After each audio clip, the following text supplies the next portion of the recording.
Welcome, everyone. Today we're diving into a fascinating cultural phenomenon that has captivated and confounded observers for over 2 decades, the gathering of the Juggalos. This annual music festival and pop culture event offers a unique window into American subcultures, identity formation, and the power of community in the modern era. We'll explore the origins and evolution of this controversial gathering, examine its place in contemporary popular culture, and consider what it can tell us about broader social and cultural trends. Whether you're a longtime Juggalo, a curious observer, or someone who's never heard of ICP, I think you'll find our journey into this world both surprising and enlightening. The gathering of the Juggalos emerged in the late 1990s as an annual festival organized by the hip-hop duo Insane Clown Posse and their record label Psychopathic Records. What started as a relatively small event for devoted fans has grown into a sprawling 4-day festival that draws thousands of attendees from across the country and even internationally. But the gathering is far more than just a typical music festival. It has evolved into a cultural touchstone and yearly pilgrimage for members of the Juggalo subculture. Juggalos, as ICP fans call themselves, have developed a rich shared identity and ethos centered around being outcasts and misfits who have found acceptance and family among fellow fans. The gathering serves as the epicenter of Juggalo culture, a place where this community comes together to celebrate their shared passions and values. Beyond the musical performances, the festival features wrestling events, carnival rides, contests, comedy acts, and all manner of chaotic revelry. For many attendees, it's a rare chance to fully immerse themselves in Juggalo culture and connect with their family. Of course, the gathering has also courted significant controversy over the years. Stories of drug use, violence, and general debauchery have made headlines and led to clashes with local authorities in various host cities. The FBI even classified Juggalos as a loosely organized hybrid gang in 2011, though this designation was later removed after legal challenges. Love them or hate them, there's no denying that Juggalos and their infamous gathering offer a fascinating case study in contemporary American subcultures. By examining this phenomenon, we can gain insights into topics like identity formation, community building in the internet age, class dynamics in popular culture, moral panics around youth subcultures, and much more. Over the course of this video, we'll explore several key aspects of the gathering of the Juggalos and what they reveal about our broader culture. First, we'll look at the evolution of the gathering itself, how it grew from a niche fan event into a major cultural happening that has persisted for over 20 years. We'll consider what has allowed this grassroots, independently run festival to thrive while so many corporate music festivals have failed. Next, we'll dive into Juggalo culture and identity, examining how this community has constructed a shared ethos and system of beliefs. We'll look at how Juggalos have embraced their outsider status and created deep bonds of solidarity. We'll also explore representations of the gathering in media and popular culture, considering how portrayals by outsiders have shaped perceptions of Juggalos. This will lead us to a broader discussion of moral panics around youth subcultures and how the Juggalo experience fits into that historical pattern. Additionally, we'll examine class dynamics at play in Juggalo culture and how the gathering reflects and responds to economic realities for many working-class Americans. This ties into larger conversations about class in popular culture and music. Finally, we'll consider what the future may hold for the gathering and Juggalo culture. How might this community evolve in the coming years? And what can its persistence tell us about the enduring human need for belonging and shared identity? Throughout our exploration, we'll hear stories from Juggalos themselves and from observers who have studied this subculture up close. My goal is to move beyond stereotypes and knee-jerk reactions to understand this phenomenon on a deeper level. Whether you end up viewing Juggalos with admiration, revulsion, or bemused curiosity, I hope this journey will challenge your assumptions and spark reflection on your own cultural affiliations and experiences of community. So let's dive in and explore the wild, weird, and oddly inspiring world of the gathering of the Juggalos. Part 1. The Rise of the Gathering. To understand the cultural significance of the gathering of the Juggalos, we need to look at how this event emerged and evolved over time. The story begins in the late 1990s with Insane Clown Posse, a hip-hop duo from Detroit consisting of Violent J and Shaggy 2 Dope.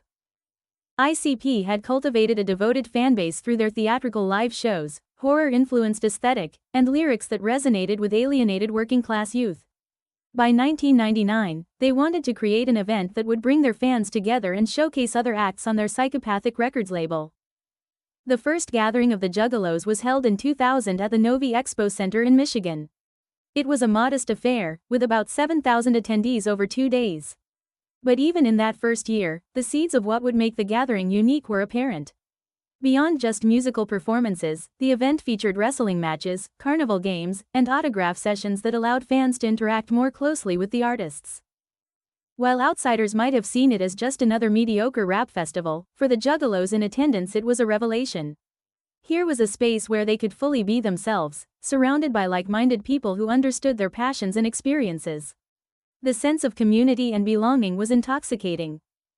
Word spread quickly among ICP's fanbase, and the next year's gathering saw attendance nearly double. By the mid-2000s, the festival had outgrown indoor venues and moved to campgrounds to accommodate the swelling crowds and expanded slate of activities. The move to rural campground venues proved pivotal in shaping the character of the gathering. Now stretching to 4 or 5 days, it became a full-blown alternate reality for attendees. The isolated settings allowed for fewer restrictions and a wilder atmosphere, and camping together fostered even deeper bonds among Juggalos. Take for example the legendary Drug Bridge that emerged at the gathering's longtime home of Cave in Rock, Illinois. This was quite literally a bridge where attendees openly bought, sold, and consumed all manner of illegal substances with little fear of legal consequences. While this earned the gathering further notoriety, for Juggalos it exemplified the event's liberating, judgment-free ethos. It's hard to overstate how central the gathering became to Juggalo culture. It was Mecca, Woodstock, and a family reunion rolled into one. I've spoken to many Juggalos who described saving up all year and traveling thousands of miles to attend.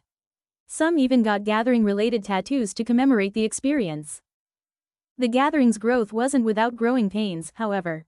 As attendance swelled into the tens of thousands, logistical and safety issues mounted. Local authorities often clashed with organizers and attendees. After a string of drug-related deaths and arrests in the early 2010s, the gathering was forced to relocate multiple times. Yet through it all, the core spirit of the event endured. Unlike many music festivals that become increasingly corporate and sanitized as they grow, the gathering remained defiantly independent and transgressive. ICP and Psychopathic Records maintained full control, funding it largely through ticket sales without corporate sponsorships. This grassroots, for the fans approach stands in stark contrast to the many failed music festivals we've seen in recent years. While heavily hyped events like Fyre Fest imploded in spectacular fashion, the gathering has soldiered on for over 2 decades. It's a testament to the loyalty of the Juggalo fanbase and the authentic connection they feel to the event. The gathering has also proven remarkably adaptable. When the COVID-19 pandemic forced the cancellation of the 2020 event, organizers pivoted to a virtual Shangri-La gathering. And the 2021 gathering saw the implementation of safety measures without sacrificing the festival's spirit. Looking at the trajectory of the gathering, a few key factors stand out in explaining its longevity and cultural impact. 1. It tapped into a real, unmet need for community among a segment of disaffected youth. The gathering provided a rare space of total acceptance for those who felt like misfits elsewhere.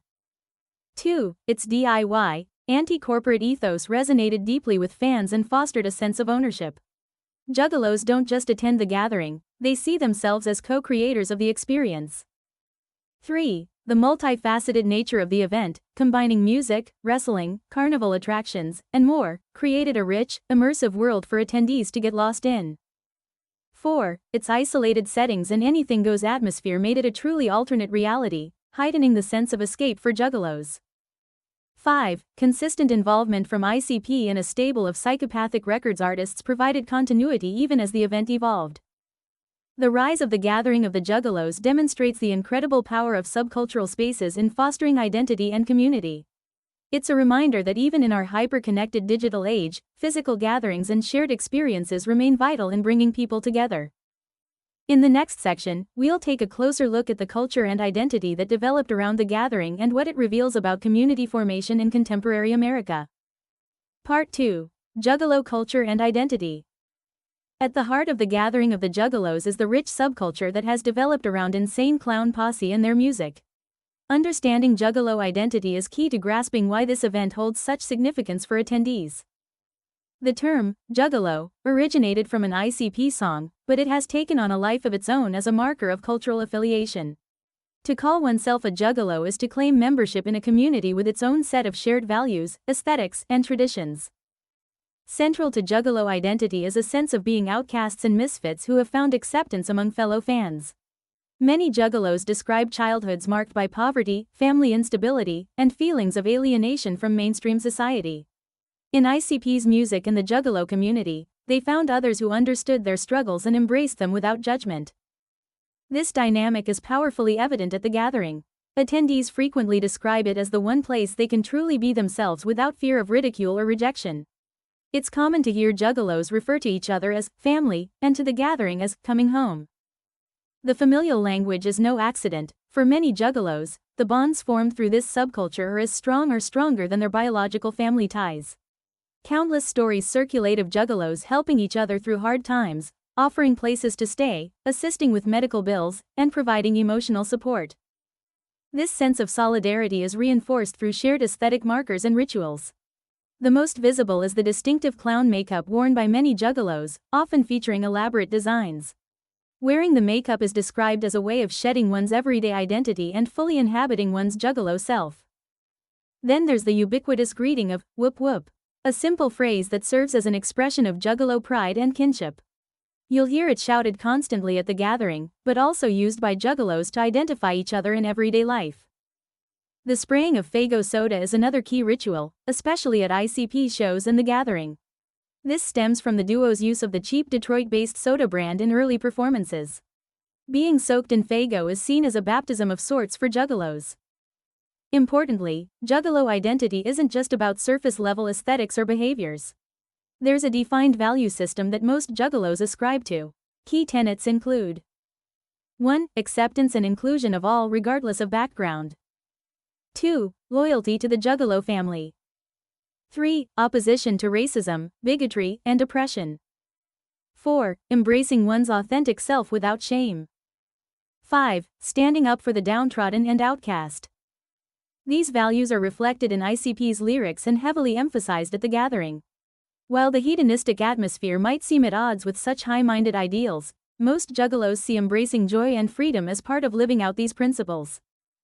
It's also worth noting that despite the wild reputation, many Juggalos lead relatively conventional lives outside of events like the gathering. There are Juggalo doctors, lawyers, teachers, and parents who simply find meaning and community through this subculture. The development of such a strong shared identity around a musical act is not entirely unique. Fandoms for artists like the Grateful Dead or Jimmy Buffett come to mind as analogs. But the depth and persistence of Juggalo culture stands out, especially given ICP's limited mainstream success. So what can the formation of Juggalo identity tell us about community and belonging in modern America? First, it highlights the powerful human need for acceptance and kinship, especially among those who feel alienated from dominant culture. In an era of fraying social bonds and institutions, subcultures like this provide vital spaces of community. It also demonstrates how shared adversity, in this case, the stigma of being Juggalos, can foster deep solidarity. The more Juggalos were mocked and maligned by mainstream society, the stronger their bonds to each other became. The Juggalo experience also reveals the increasingly tribal nature of American cultural and political life. For many Juggalos, this identity supersedes traditional markers like race, class, or geography. It's a vivid example of how shared passions and values can unite otherwise disparate people. There are also interesting class dynamics at play in Juggalo identity formation. While not exclusively working class, the subculture is rooted in and largely comprised of blue-collar and poor Americans. The pride in being a Juggalo can be seen partly as a reclamation of agency and dignity in the face of economic precarity. It's telling that the gathering creates an alternate economic system where Juggalos barter, share resources, and support each other financially. This reflects both the economic realities many attendees face and aspirations for a more communal way of living. The evolution of Juggalo culture also demonstrates the complex interplay between commerce and community. While clearly shaped by ICP's music and merchandise, Juggalos have taken ownership of this identity in organic ways that transcend simple consumerism. Lastly, Juggalo identity formation shows how the internet has changed subcultural dynamics. The web allowed Juggalos to connect year-round, sharing in jokes and organizing gatherings. But the gathering's persistence also suggests a hunger for in-person connection that digital spaces can't fully satisfy. As we've seen, there's much more to Juggalo identity than clown makeup and Faygo. It's a richly developed subculture that reveals deep truths about community formation and belonging in 21st century America. Understanding the appeal of the gathering requires appreciating the sense of family and radical acceptance at the core of the Juggalo ethos. Part 3. Media Portrayals and Moral Panics. From its earliest days, the gathering of the Juggalos has been a magnet for media attention and controversy. The festival and the broader Juggalo subculture have been the subject of numerous documentaries, news segments, and pop culture parodies.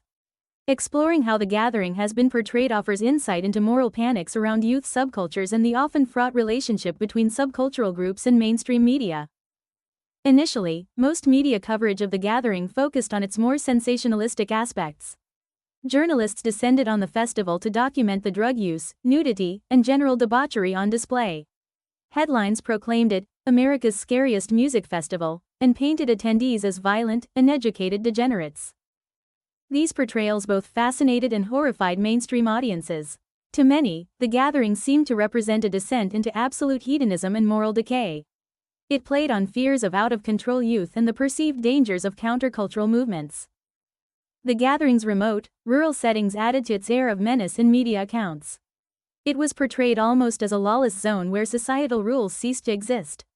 This was not entirely inaccurate, but it missed much of the nuance and communal aspects of the event. Juggalos themselves were often portrayed as cartoonish figures, backwards, violent, and dim-witted.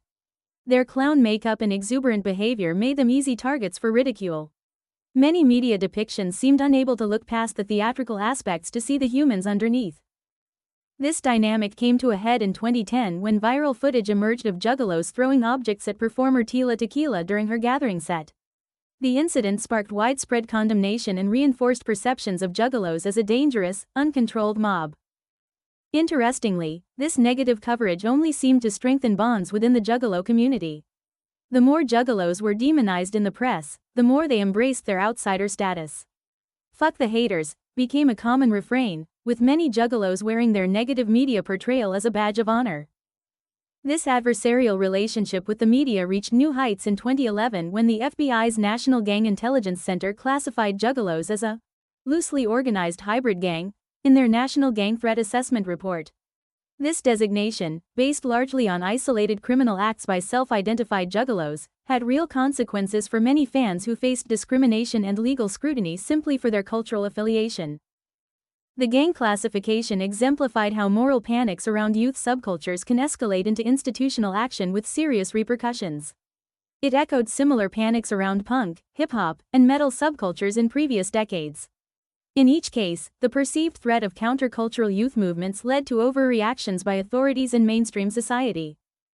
Juggalos and ICP pushed back hard against the gang designation, organizing protests and ultimately filing a lawsuit against the FBI. This fight brought increased attention to Juggalo culture and began to shift the narrative somewhat. Some media outlets started to dig deeper, producing more nuanced portrayals that highlighted the community and acceptance at the core of Juggalo identity. Documentaries like American Juggalo offered a more empathetic look at gathering attendees, allowing Juggalos to tell their own stories. These works revealed the diversity within the community and the deep meaning many found in Juggalo culture. They helped complicate the simplistic, menacing image that had dominated earlier coverage. As Juggalos gained more of a voice in their media portrayal, some interesting dynamics emerged. There was a tension between wanting mainstream acceptance and maintaining their outsider identity. Many Juggalos expressed frustration at being misunderstood, while simultaneously reveling in their status as cultural bogeymen. This ambivalence was reflected in Juggalos' relationship with ironic appreciation of their culture. As the gathering gained a reputation for chaos, it began attracting ironic attendees, journalists, academics, and thrill-seekers who came to gawk at the spectacle. Some Juggalos resented this tourism, while others embraced it as an opportunity to challenge stereotypes face to face. The gathering's representation in pop culture evolved as well. References in shows like Workaholics or It's Always Sunny in Philadelphia played on common Juggalo stereotypes, but with a more knowing wink.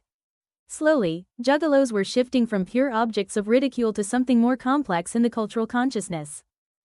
In recent years, some commentators have even held up Juggalos as unlikely champions of anti-fascism and working-class solidarity.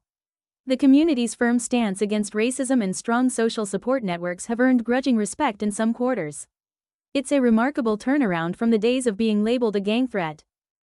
Looking at the arc of the gathering's media portrayal reveals some key insights about moral panics and subcultures. 1. Sensationalistic media coverage often says more about mainstream anxieties than the realities of youth subcultures. The intense focus on the gathering's more lurid elements reflected broader fears about social breakdown and changing cultural norms. 2. Attempts to suppress or criminalize subcultures frequently backfire, strengthening in-group solidarity. The gang classification galvanized Juggalo identity and activism in new ways. 3. Giving members of subcultures platforms to tell their own stories is vital in challenging stereotypes and moral panic narratives. First-person accounts from Juggalos added much-needed nuance to the discourse. 4. The relationship between subcultures and mainstream media is increasingly complex in the internet age. Juggalos have more tools to shape their own narrative, while also selectively engaging with ironic appreciation. 5. Moral panics tend to fade as subcultures persist long enough to become familiar. The gathering's longevity has allowed for more nuanced understanding to emerge over time.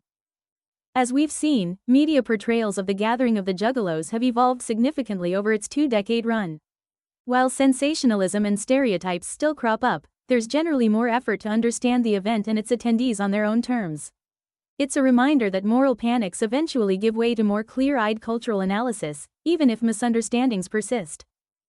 Part 4. Class Dynamics and Economic Realities. No exploration of the gathering of the Juggalos would be complete without examining the class dynamics at play. From its inception, Juggalo culture has been firmly rooted in working-class and poor communities. Understanding this context is crucial to grasping the gathering's significance and appeal. Insane Clown Posse's music has always focused heavily on themes of poverty, social alienation, and class struggle. Songs like Poverty and Hallelujah speak directly to the economic hardships faced by many of their fans. This centering of working-class experiences was key in building the passionate Juggalo fanbase. The gathering reflects these class dynamics in myriad ways. For many attendees, it represents one of the few vacations they can afford all year. I've spoken with numerous Juggalos who save up for months to buy tickets and travel to the festival. The gathering's relatively low prices, at least compared to major corporate festivals, make it accessible to fans of limited means. Once at the gathering, class solidarity is evident everywhere. There's a strong ethic of mutual aid, with Juggalos helping each other with food, supplies, and money. Many attendees describe it as the only place they feel truly economically secure, knowing the community will have their back. This dynamic extends to the festival's economics as well. While there are official vendors, there's also a robust informal economy of Juggalos selling food, handmade goods, and other items to each other. It's not uncommon to see attendees bartering or sharing resources communally. The gathering's remote settings and campground atmosphere also allow for a temporary escape from the economic pressures of everyday life. Here, social status isn't determined by wealth or career, but by one's standing in the Juggalo community. It's a rare space where working-class and poor attendees can feel a sense of abundance and freedom. Of course, it would be overly simplistic to paint the gathering as some kind of working-class utopia. The realities of poverty and addiction are very present, sometimes in devastating ways. There have been overdoses and deaths at the festival over the years. And the anything-goes atmosphere can enable self-destructive behaviors. But for many attendees, the gathering's supportive community provides a vital lifeline. I've heard countless stories of Juggalos who credit the festival and the connections made there with helping them through dire economic circumstances or personal struggles. It's telling that even as some Juggalos achieve financial success, they often remain deeply connected to the community. There are doctors, lawyers, and business owners who return to the gathering year after year, drawn by its egalitarian spirit. This demonstrates how Juggalo identity transcends simple class designations while remaining rooted in working-class solidarity. The class dynamics of the gathering also manifest in its oppositional stance toward mainstream culture and authority.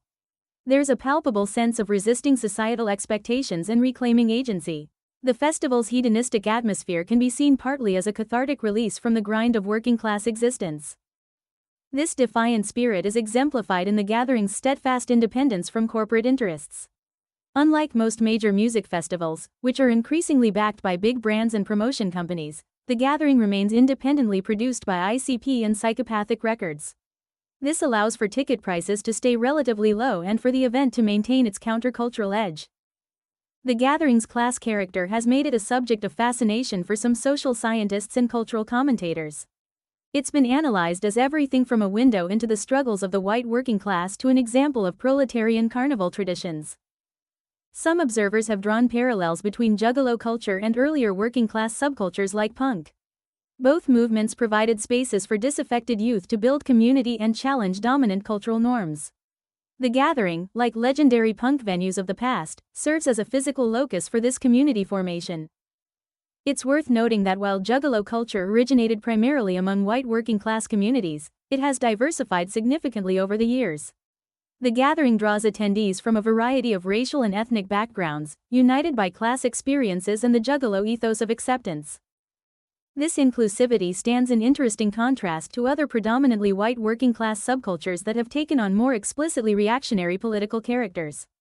While Juggalos are by no means a monolithic political bloc, the community's general rejection of racism and bigotry is notable. The economic and class dynamics of the gathering of the Juggalos reveal several important insights.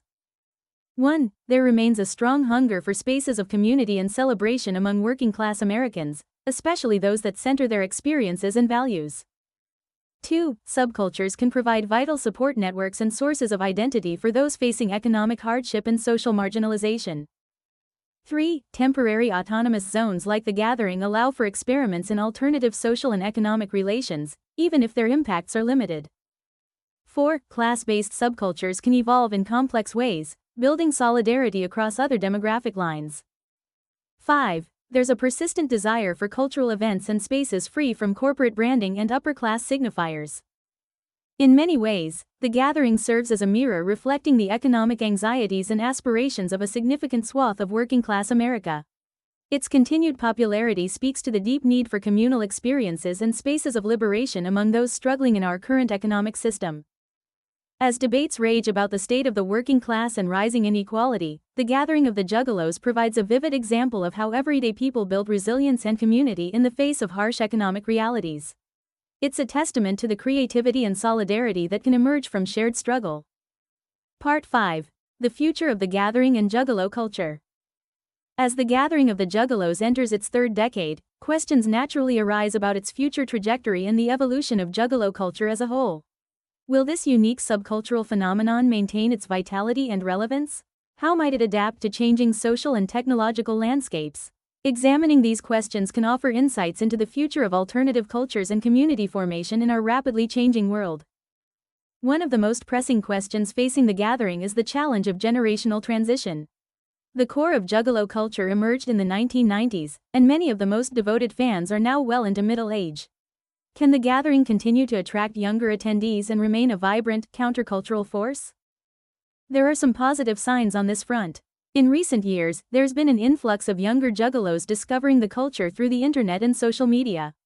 TikTok in particular has become a hub for Juggalo content, introducing ICP's music and aesthetics to new audiences. This online revival has been accompanied by a sort of ironic appreciation among some younger people. But many who come to Juggalo culture, ironically, find themselves drawn into its spirit of community and acceptance. The gathering has seen an uptick in younger attendees, some of whom were initially drawn by curiosity but found genuine connection. Still, the graying of the original Juggalo base presents challenges. There's an ongoing debate within the community about maintaining the gathering's edge while accommodating the changing needs of longtime attendees. Many Juggalos now bring their children to the festival, leading to discussions about making it more family-friendly. The COVID-19 pandemic forced the cancellation of the 2020 gathering and adaptation of the 2021 event. This demonstrated both the challenges facing large gatherings in our new reality and the Juggalo community's resilience and adaptability. Future gatherings will likely need to continue evolving to address public health concerns while maintaining the event's spirit. Another key factor in the gathering's future is the trajectory of ICP themselves. As the originators of Juggalo culture enter their 50s, questions arise about how long they can maintain their intense performance schedule. Will younger artists from the Psychopathic Records roster be able to step into leadership roles in the scene? There are already signs of this transition occurring. Artists like Ouija Mac have built significant followings among younger Juggalos while maintaining connections to ICP and Psychopathic. The gathering has increasingly featured a diverse lineup of artists from outside the immediate Juggalo scene, broadening its musical palette. Some observers have noted parallels between the evolution of Juggalo culture and that of Deadheads following the Grateful Dead. Both subcultures faced questions of continuity and purpose as their foundational artists aged. The Dead's transition into a larger jam band scene could provide a model for how Juggalo culture might evolve beyond direct attachment to ICP. The internet and social media will undoubtedly play a major role in shaping Juggalo culture's future.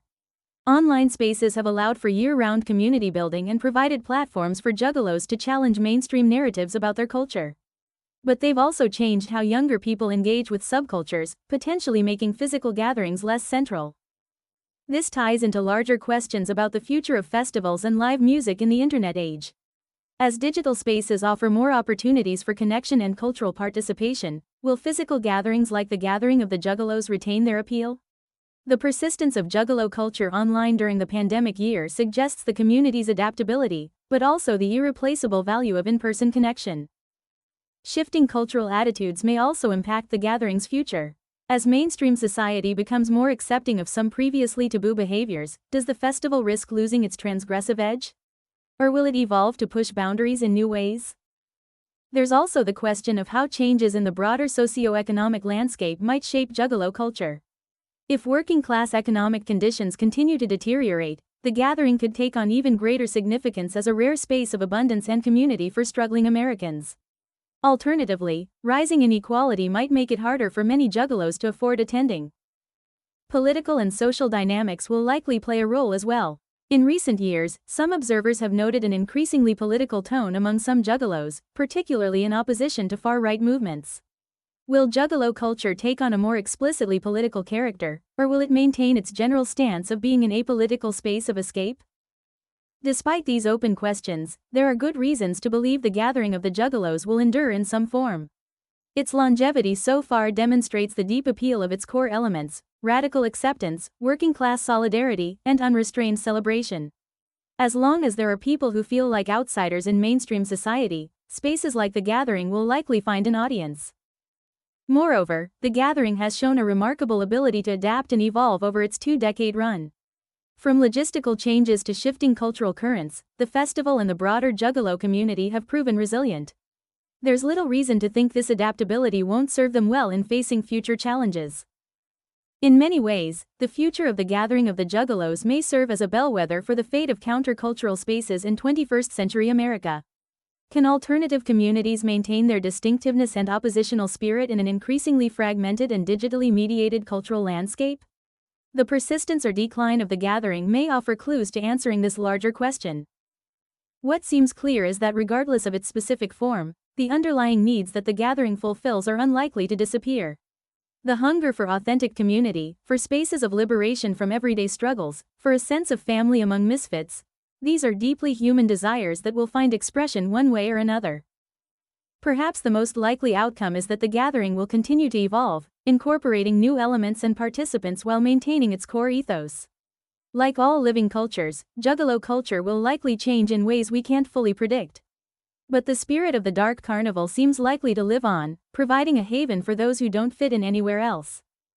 In the end, the gathering of the Juggalos reminds us of the persistent power of subcultures to create meaning and community in the face of an often alienating world. Whatever form it takes in the years to come, its legacy as a unique American cultural phenomenon is already secure. As we've explored the fascinating world of the gathering of the Juggalos, several key insights have emerged that shed light not just on this specific subculture, but on broader trends in contemporary American society and culture. First and foremost, the enduring popularity of the gathering demonstrates the profound human need for community and belonging, especially among those who feel marginalized by mainstream society. In an era of fraying social bonds and institutions, subcultures like the Juggalos provide vital spaces of acceptance and solidarity. The intensity of the connections formed at the gathering reminds us that even in our hyper-individualistic society, people crave collective experiences and identities. The class dynamics at play in Juggalo culture highlight the often overlooked creativity and resilience of working-class Americans. The gathering serves as a powerful example of how people build community and find joy in the face of economic hardship. It challenges simplistic narratives about the white working class and demonstrates the potential for class-based solidarity across racial and ethnic lines. The evolution of media portrayals of the gathering offers important lessons about moral panics and the demonization of youth subcultures. The gradual shift toward more nuanced coverage of juggalos demonstrates how persistence and self-advocacy can challenge stereotypes over time. It's a reminder to approach sense